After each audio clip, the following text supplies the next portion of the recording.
I'm at the National Association of VMS Educators Conference, and I'm at the Anatomage table virtual dissections. Did I pronounce that correctly? Anatomage? Anatomage. Anatomage. It sounds French. It sounds French. Anatomage? Yep. Right? Okay. Yeah, I should know that. And I'm with Michael, who's a rep for Anatomage. And so this is a virtual cadaver table. And I'm not sure what the best angle is. I'm going to try to... There's lots of reflecting lights here, so let me try this. Okay. Now, you're probably going to talk, but I may have to repeat what you say just because it may not pick up unless you're good at shouting. So what am I looking at now? I'm looking at, well, obviously a body. So yeah, this is the virtual dissection table. Okay, you have to speak louder. This is the virtual dissection table, and this is our full body female. Okay. And so what you can see here, this is real true to life tissue color. So the tissue coloring here was not modeled. This is real true to life tissue color in a dead person. Yeah, so is it the same color when they're alive? This was done before the embalming process. Before the embalming, okay. Okay. So high fidelity dead person. So here you can actually come in and make custom cuts. And you can always scroll through the plane of that last cut. And you can make multiple cuts at one time. Like a CT scan. So yeah, this wasn't a CT or MRI. They were taking digital photographs of the cadaver as they sanded it down. Really? And our software then recompiles all of those. I don't think non-medical people would like to hear digital photos taken of the body as they were sanding it down. I think my wife would be vomiting at that description, but I like it. Okay, carry on. So we have a couple of annotations turned on here. We have close to 1,200 annotations for this data set. Close to 1,200 annotations, yeah. Now our full body male is a little more interesting. Here we have over 1,000 segmented parts. Now the full body male is more interesting only because we see more, not because he's male. We're just for that, just want to make that distinction. So here we can come in. I don't want your company to get in trouble for. Yeah. So we can come in and turn on or off certain structures or even entire systems. So you can come in and turn on or off certain structures. That's amazing. And you can create these presets. So this would allow you to simulate a dissection, going from superficial layers deeper and deeper into the body. And just an example of what this can do. Here we've isolated the skeletal system. Right. And here you can pull everything else away. Can you rotate that back again so that we're seeing the front? Okay, this is interesting. I like this because one of the things I tell my students, can I put my fingers on the screen? Sure. Is when you palpate for landmarking for 12 DCG, you notice how the first rib comes off and it takes a hairpin turn underneath the clavicle. So when you lay your two fingers down, the palms of the two fingers down, right next to the sternum, just below the clavicle, you're basically straddling the second rib, and you can feel that intercostal space right at the sternum, and then you just go down to the third and then the fourth, and this is where V1 goes right here. Some people use the sternal notch and the angle of Louis. Complete utter waste of time. So that's nice. Okay, thank you. Yeah. So here we have search functions as well for students. So you can go through if you don't want to play with the annotation system. So it identifies the bones as you tap on them. Yeah. That's amazing. And it'll identify anything really that's visible here.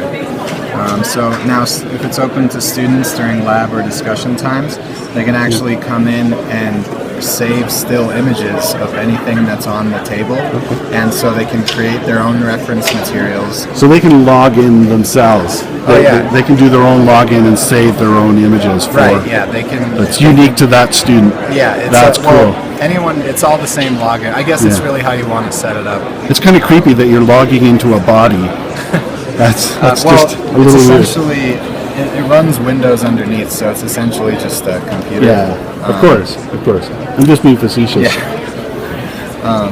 So it's primarily sold as an educational tool, but it has been FDA cleared to assist with surgical planning and medical diagnosis.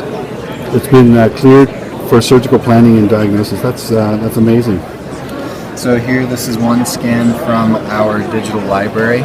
Now, when you say that, I have to clarify, because I heard you say this yesterday when you were doing a demo, that surgical planning, that means that physicians can upload their patient files onto this Anatomage and examine it. As long as it's in the DICOM standard for CT or MRI scans, they can load it in through And USB. what's a DICOM standard? Is that would an MP4 video constitute, or is it a TIFF file? It's just the standard for what comes out of a CT machine. It's digital imaging and communications and so medicine. it's like a JPEG or a Pretty much PNG, just a different file 2D type. images, Okay. Yeah. Would you be able to view that on any PC? That Yeah. file type? Okay, cool. Should be able to. Cool. So this is cool. So physicians can look at their patient in 3D and plan out their surgery on this table.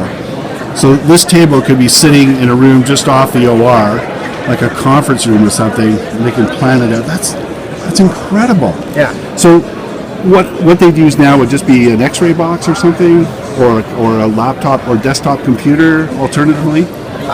So this is.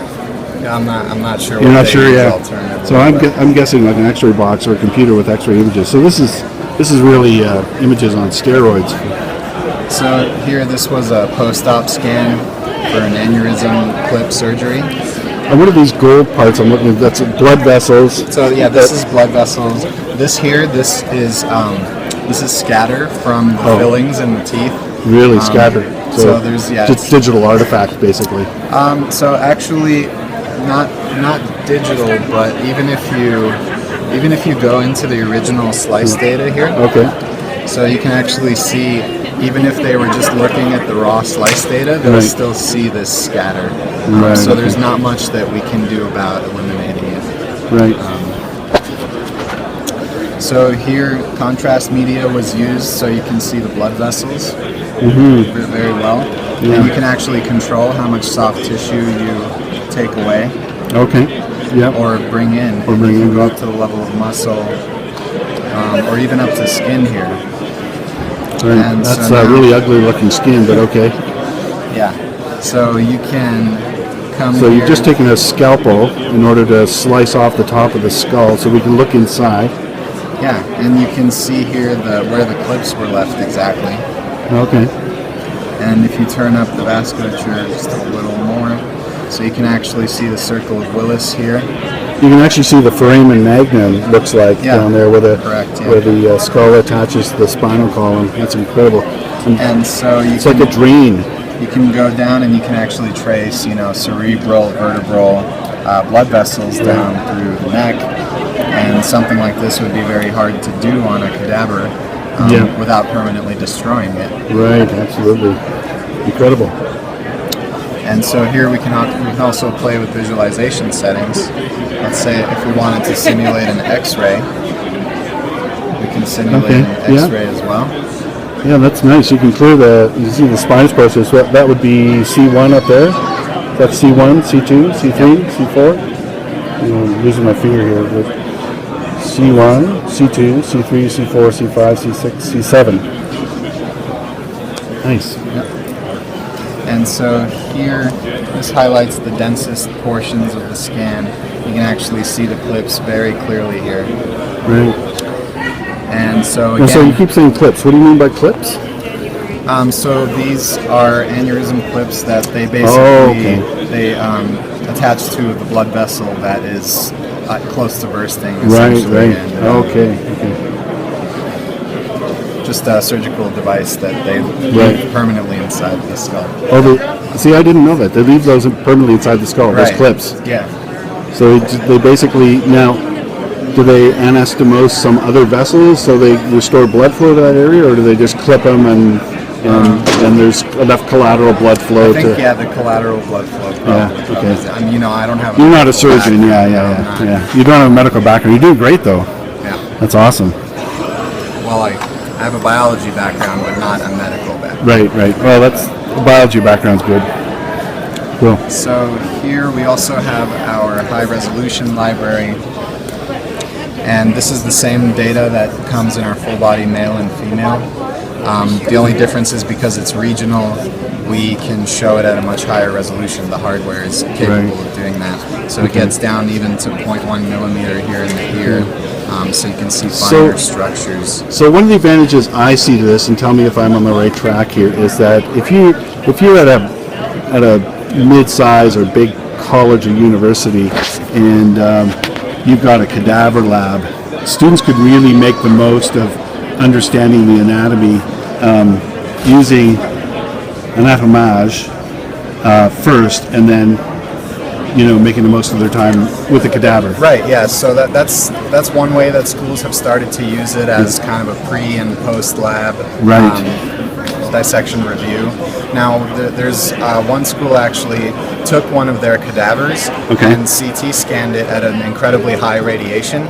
Because it doesn't matter, because it's a cadaver. And then they take that and they load it into the table, and they literally get that cadaver rendered in 3D, so it really becomes like a pre-lab dissection. How many gigabytes would a digitally dissected cadaver be? It's typically might be 100 megabytes. It's not even. That's it, 100 megabytes? Yeah. Wow. Yeah. That's amazing. Okay, so now you talked about students creating their own images. Do they throw a thumb drive into this thing and then take it out and put it on their own computer to review later? Exactly. Okay. Yeah, we have USB ports right here on the outside. That's cool. They can also do it through a network if you want to plug the table into a network through Ethernet. Yeah.